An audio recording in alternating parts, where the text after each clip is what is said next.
Good day, everyone, and welcome to yet another webinar organized by A&T Neuro. My name is Farnoosh Safavi. I'm the head of education at A&T, and I'm delighted to be hosting today's webinar on neural processing of valence-dependent feedback during extensive motor learning. This webinar will be presented by Dr. Linda Margraf, who is a postdoctoral researcher currently affiliated with the Psychology and Movement Science group at Paderborn University. That's where she also started her PhD in 2019 and just very recently successfully defended her PhD dissertation. For this project, she dealt with the neural processing of valence-dependent augmented feedback during extensive motor learning. Prior to her PhD work, she studied sports science with a focus on psychology and exercise, respectively intelligence and motion, at Bielefeld University. After some months of parental leave and a period of employment in physiotherapy, with training support, she found her way back to the science, and she's here with us. Thanks a lot for joining us, Linda. Just a quick note that after this presentation, we will watch a short relevant demo prepared by our senior application specialist, Dr. Fabio Barolo at A&T Neuro. And in the course of the presentation, you have the option to type your questions, which will be addressed at the end of the webinar during the Q&A session. And we will make sure to cover them as far as the time allows. Like most of our other webinars, if you have attended them, you will be exposed to some poll questions, which will require your active participation in order to keep the session as interactive as possible. So Linda, once again, we do appreciate you accepting our invitation and being with us here today, and we're looking forward to hearing about your research. Thanks a lot. So, welcome to this talk about neuroprocessing of valence-dependent feedback during extensive motor learning. To start with the talk, I would like to start with the first poll. Since I don't know how many persons with a sports scientific background are listening here, I would like to know how familiar are you with the theoretical basics of feedback-based motor learning or motor learning in general. I am very familiar with feedback-based motor learning or the basics of motor learning, not the influence of feedback, or I have no basic knowledge of motor learning. So here are the results. 75% for the basics of motor learning, not the influence of feedback, and 25% have no basic knowledge of motor learning. I hide the poll and you can get back to your presentation.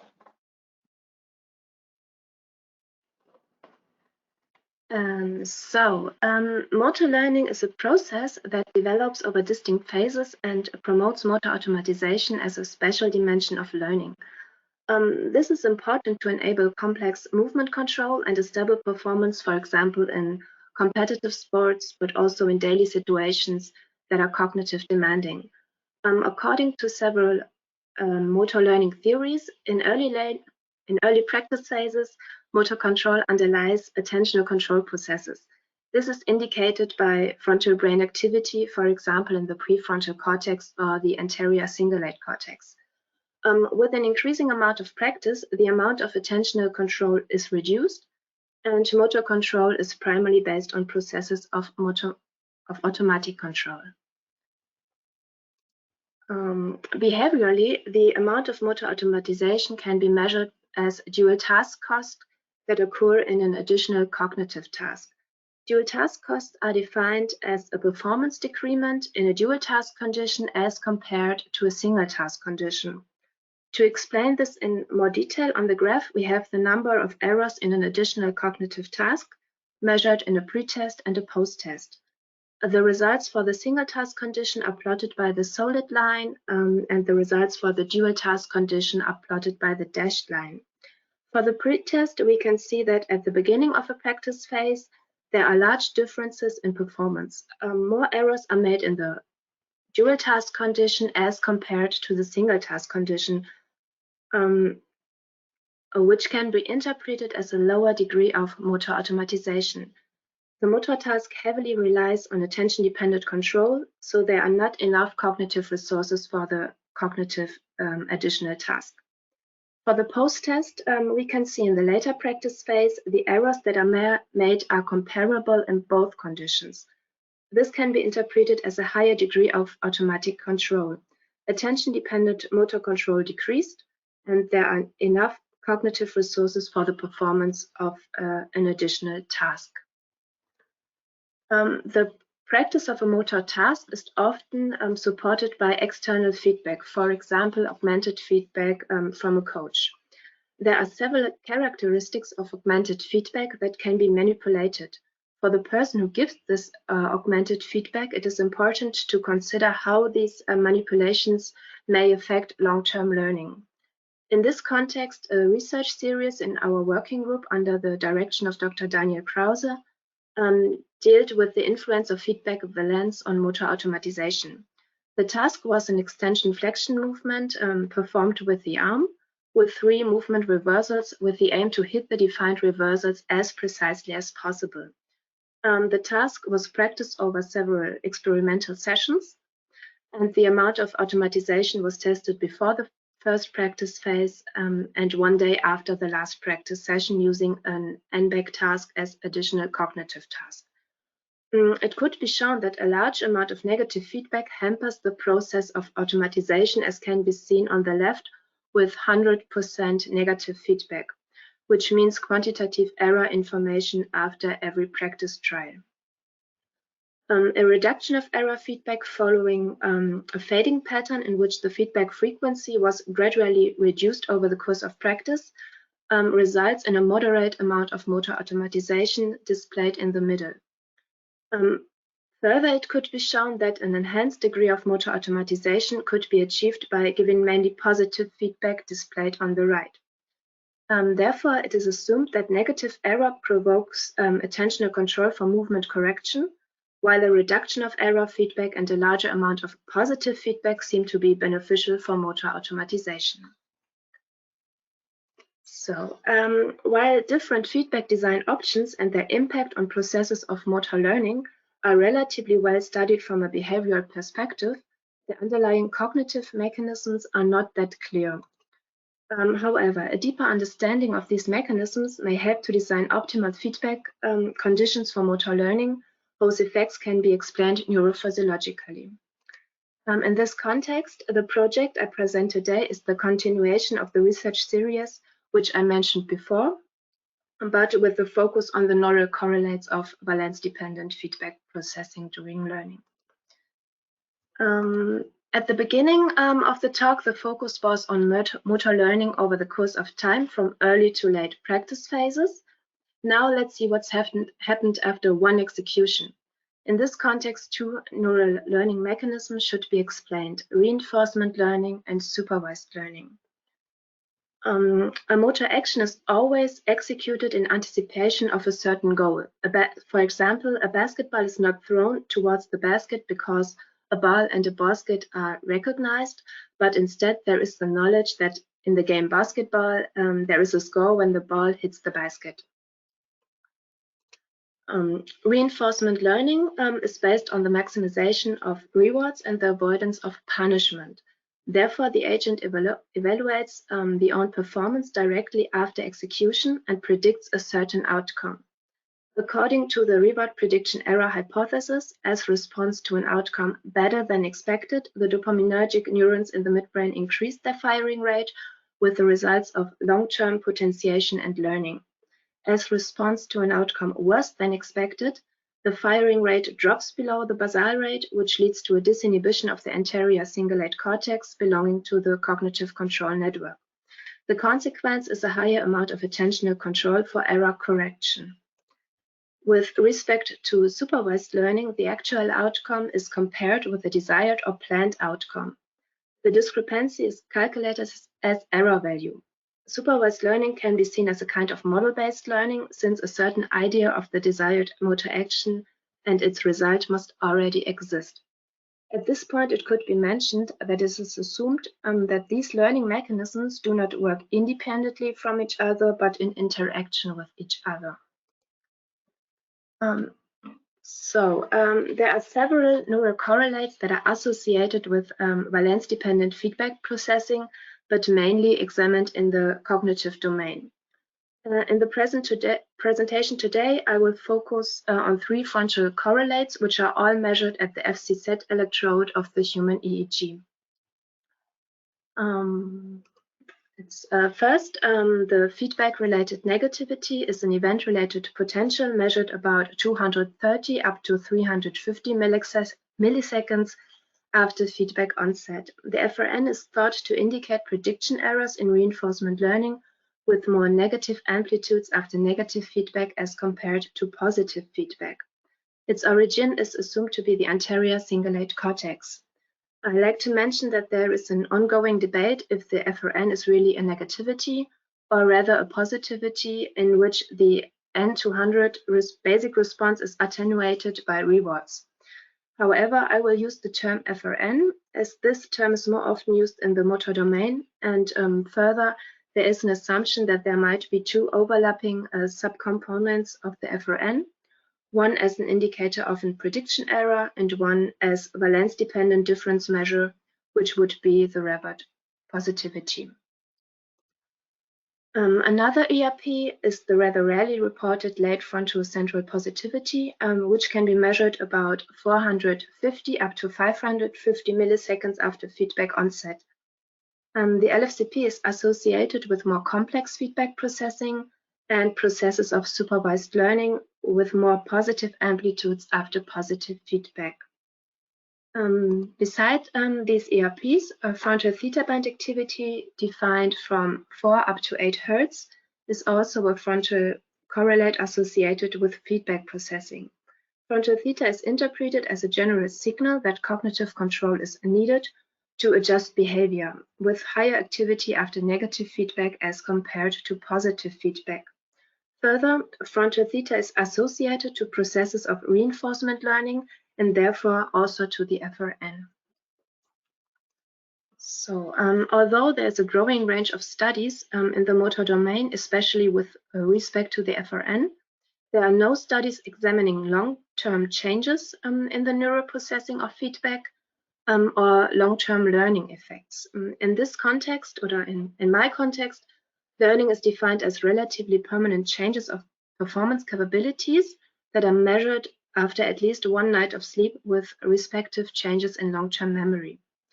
And therefore, the aim of the present project is to investigate the neural processing of valence-dependent feedback in early compared to late practice phases, and to examine if the amount of motor automatization can be predicted by the neural activity during practice. To do so, 38 participants practiced an elbow extension flexion sequence, which consisted of 3 movement reversals defined at 70, 20, and 70 degrees, performed with the right arm. The aim of the task was to hit the reversals as precisely as possible and to keep the movement time below 1,800 milliseconds. Participants received an augmented feedback after every practice trial. The augmented feedback was based on a performance adaptive bandwidth, which was calculated based on the median of the last 12 trials. A performance within the actual bandwidth led to positive feedback and participants gained 100 points. A performance outside of the bandwidth led to negative feedback and participants lost 100 points. This feedback design led to an equal distribution of both valence categories. Further, motor automaticity was tested in a pre-test post-test design using a dual task paradigm. The amount of motor automaticity was measured as dual task cost in an additional cognitive task. I will explain this more in detail later on. First, I have a short video of one practice trial. So the change of colors was the start signal to start the motor task. Here is an example of positive feedback.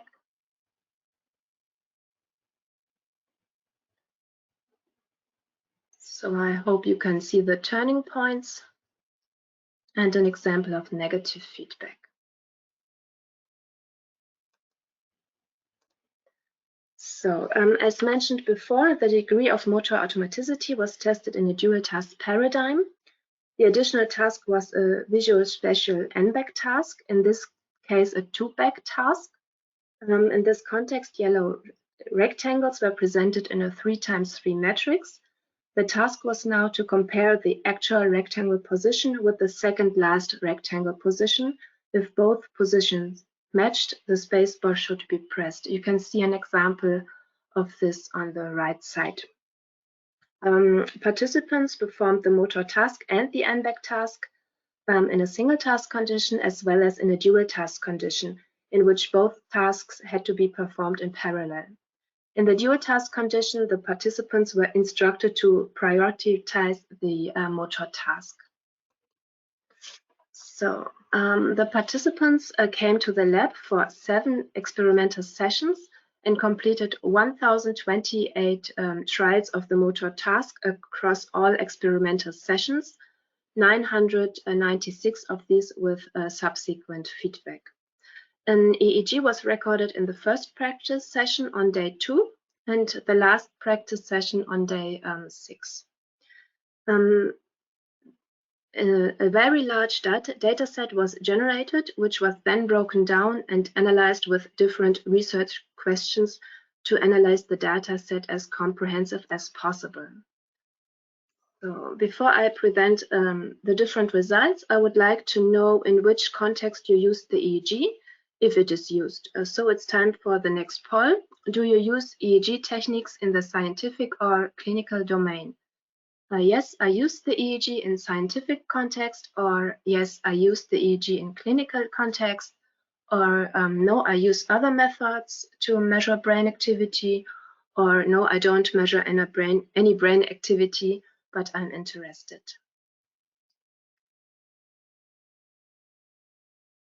All right, closing the poll and sharing the results. 67% do use EEG in scientific context, 17% use it in clinical context, and 17% don't necessarily measure brain activity, but they are interested.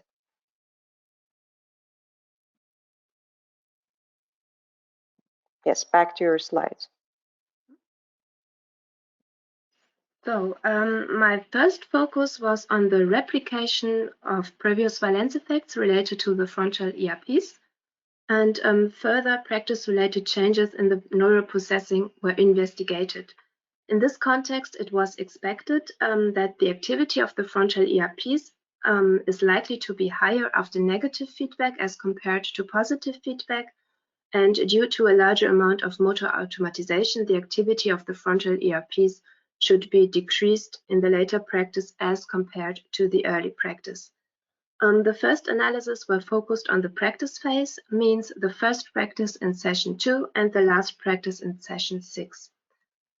For the behavioral data, we evaluated the absolute error as measurement for movement accuracy and the variable error as measurement of consistency. Movement accuracy is displayed by the solid line, and movement consistency is displayed by the dashed line. The analysis revealed a main effect for practice for the absolute error as well as for the variable error. Participants therefore were able to hit the reversals more precisely and more consistent in practice 5 as compared to practice 1. With respect to the frontal ERPs, the components are quantified as mean amplitudes 20 milliseconds around a detected peak in the expected time window. The amplitudes after positive feedback are plotted by the green lines, the amplitudes after negative feedback by the red lines. Amplitudes with respect to practice 1 are plotted by the solid lines, and amplitudes with respect to practice 5 are plotted by the dashed lines. The expected time windows for the ERPs are highlighted by the yellow areas. With respect to the FRN, there was a main effect for valence with more negative amplitudes after negative feedback. Further, the interaction of valence and practice was significant. Afferent amplitudes were increased in practice 5 as compared to practice 1, but only with respect to negative feedback. The amplitudes with respect to positive feedback remain unaltered. With respect to the LFCP, there was also a main effect for valence, with more positive amplitudes after negative feedback, but there were no effects with respect to the factor practice. So the expectations with respect to the valence effects could be confirmed for both components, while the results with respect to practice-related changes were different from what was expected. So a second focus was on the predictive value of the ERP amplitudes for the amount of motor automatization measured as reduction of dual task costs.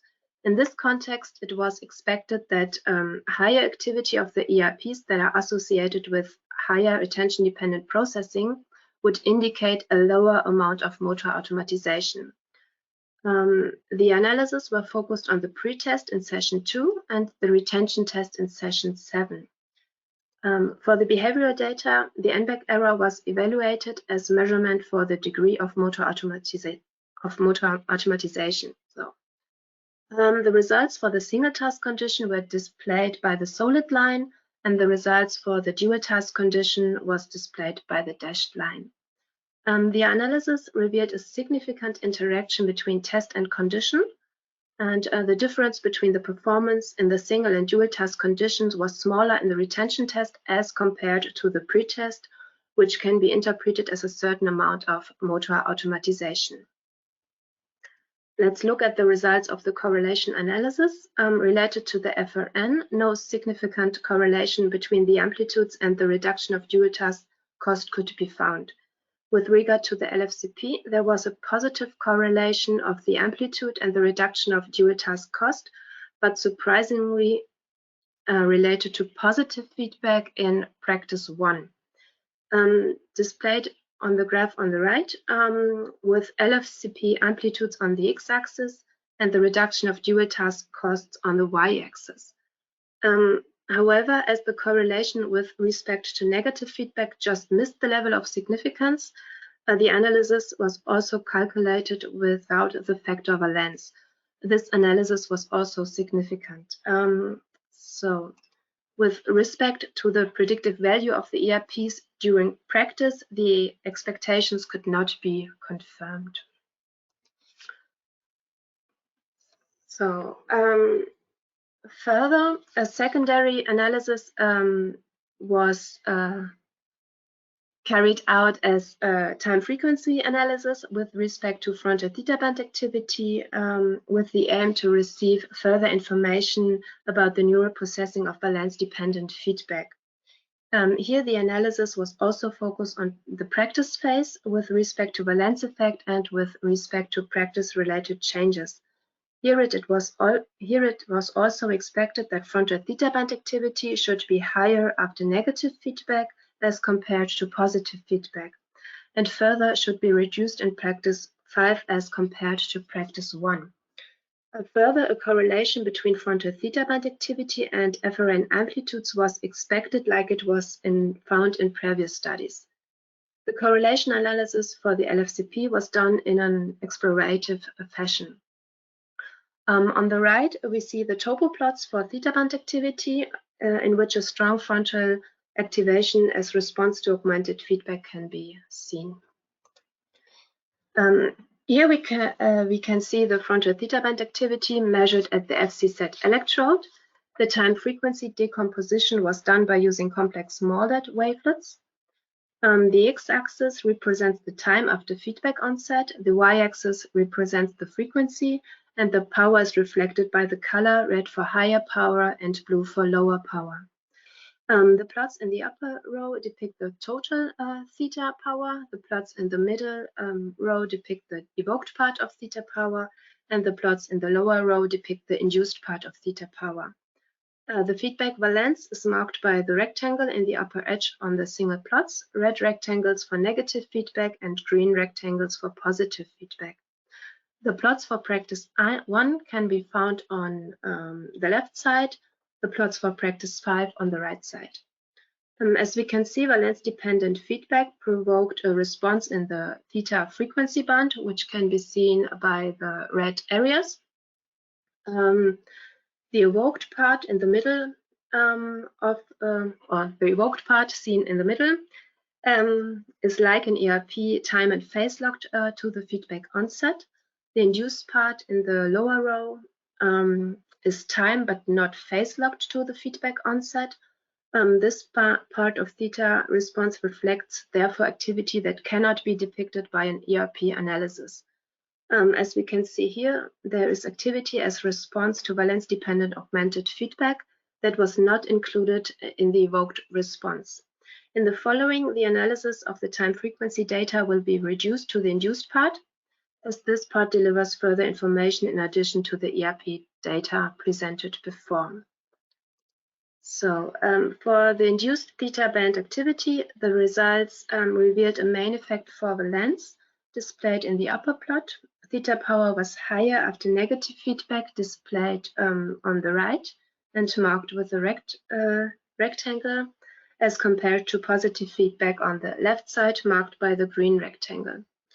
Further, there was a main effect of practice displayed in the plot below. Theta power was higher in practice 1, displayed on the left and marked by a blue rectangle, as compared to practice 5, displayed on the right and marked by the orange rectangle. With respect to frontal theta band activity, the expectations with respect to valence as well as with respect to practice-related changes could be confirmed.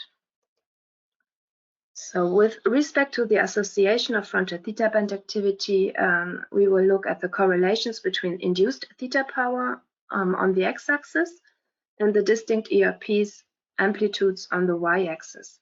The results for the FRN in the upper row and the results for the LFCP in the lower row. Positive feedback is displayed in green and negative feedback is displayed in red. The correlations for practice 1 are plotted on the left and the correlations for practice 5 are plotted on the right side. While there are no significant correlations with respect to the FRN, induced theta power was correlated to LFCP amplitudes in practice 1 with respect to both valence categories and in practice 5 with respect to negative feedback. Here, the expectations with respect to the FRN were not to be confirmed and there were no expectations with respect to the LFCP. So let's come to the discussion. In the current study, 3 frontal neural correlates of feedback processing could be identified. All 3 components were sensitive for the valence of augmented feedback. In the course of time, the FRN can be interpreted as a first reaction to the valence-dependent feedback, followed by the LFCP as a sign of more complex feedback processing.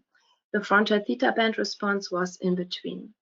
All expectations with respect to valence effects could be confirmed and were in line with previous results. In line with the error-provoked attentional control hypothesis, quantitative augmented feedback of negative valence provoked higher activity in frontal correlates that are associated with attentional control. With respect to practice-related changes, motor learning theories postulate a reduction of attention-dependent processing with an increased amount of automatic control. In this regard, not all expectations were confirmed.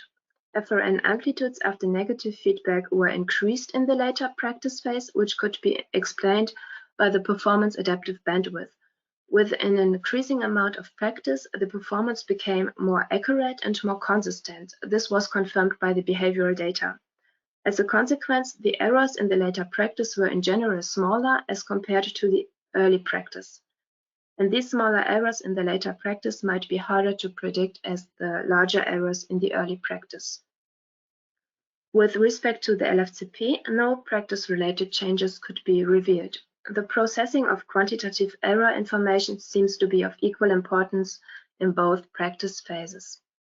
The expectations could only be confirmed with respect to induced frontal theta band activity. The signal indicating the need for cognitive control decreased over the course of practice. Based on previous studies, a correlation between theta band activity and the FRN was expected. This was not the case in the current study. And the current results revealed a correlation between induced frontal theta power and amplitudes of the LFCP. Instead of the assignment of frontal theta band activity to one distinct ERP or a distinct learning mechanism, frontal theta band activity might be an indicator of which learning mechanism is the dominant one in a current situation under distinct conditions. According to the previous study, supervised learning seems to be the dominant learning mechanism when quantitative error information was presented. Motor automaticity was characterized by reduced involvement of attention-dependent processing. Therefore, higher activity of the frontal correlates that are associated with higher attention-dependent processing were expected to predict a lower amount of motor automatization. This could not be confirmed in the current study. With respect to the predictive value of the frontal neural correlates, only LFCP amplitudes in the early practice phase predicted a higher amount of dual task cost reduction. The processing of quantitative error information early in practice seems to be beneficial for motor automatization. So, as a conclusion, it can be summed up that differences in the processing of valence-dependent augmented feedback was reflected in the examined frontal neural correlates. A certain level of motor automatization could be confirmed by the behavioral data, which could be interpreted as a reduced involvement of attention-dependent processing. However, a reduced amount of attention-dependent processing could only be depicted by the induced part of frontal theta band activity. There might be a differentiation between processes of feedback processing and processes that signal a higher degree of attentional control. Further, the current study revealed a hint that frontal theta band activity might be an indicator of which learning mechanism is the dominant one in a certain situation. Overall, a very complex picture of neural processing during feedback-based motor learning emerges, which still leaves questions unanswered, but provides an aspect for follow-up research. So, I would like to finish my talk with the last poll. Here I would like to know what you think. Do you think a combination of ERP analysis and time frequency analysis is appropriate to comprehensively interpret EEG data? No, I think a combination of both evaluations is redundant, or yes, I think a combination of both evaluations is useful, or I don't know as I'm not familiar with the techniques.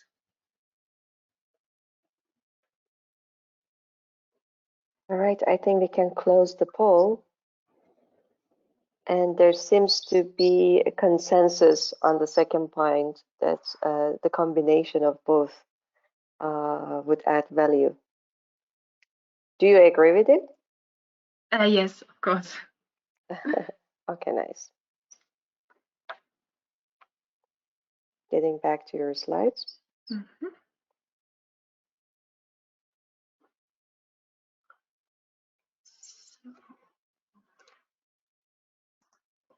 So, and then I'm at the end of my presentation, and I would thank you very much for your attention. And I would also like to thank Dr. Daniel Krause and Dr. Matthias Weigelt, who worked with me on this project. And thanks to all persons who have supported this project.